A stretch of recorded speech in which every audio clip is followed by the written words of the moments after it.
జగిత్యాల జిల్లా కోరుట్లలో ధాన్యం కొనుగోళ్లలో తీవ్ర జాప్యాన్ని నిరసిస్తూ రైతులు రోడ్డెక్కారు.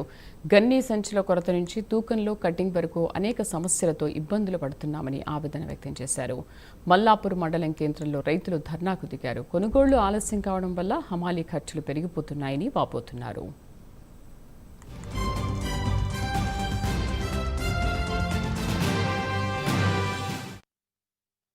అలంకానపేట గ్రామం, నెక్కొండ మండలం. నా పేరు మాదాసరవి, మాజీ సర్పంచ్. ఈ యొక్క అలంకానపేట వరధాన్య కేంద్రంలో హఠాత్తుగా గుండెపోటు కావడం ఇది చాలా బాధాకరం.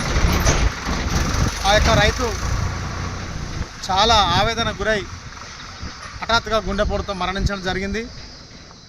గత నెల రోజులుగా మొక్కజొన్నలు మార్కెట్లో పోద్దామంటే అక్కడ మార్కెట్ కాక, అక్కడ నెక్కొండలో కూడా మార్కెట్లో ఇది గతం నుంచే ఉన్న మార్కెట్లు బస్తాలు పోయడానికి కూడా సందు లేని పరిస్థితి.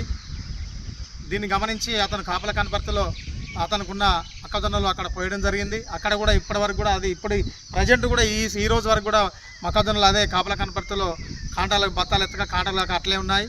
దానికి తోడుగా ఆయనకు వండిన వరి ధాన్యం కూడా అలంకానపేట వరి ధాన్యం కేంద్రంలో కూడా గత 15 రోజుల నుంచి అక్కడ పోసి అవి కూడా కుప్పపోసి అట్లనే ఉన్నాయి. ఈరోజు అతను మార్కెట్కి వెళ్ళి అక్కడ కాంటాలు పెట్టి దాని పోయిన టైంలో అతనుకు ఆ యొక్క మార్కెట్లోనే హఠాత్తుగా గుండెపోటు రావడం, అంతలోనే మరణించడం జరిగింది.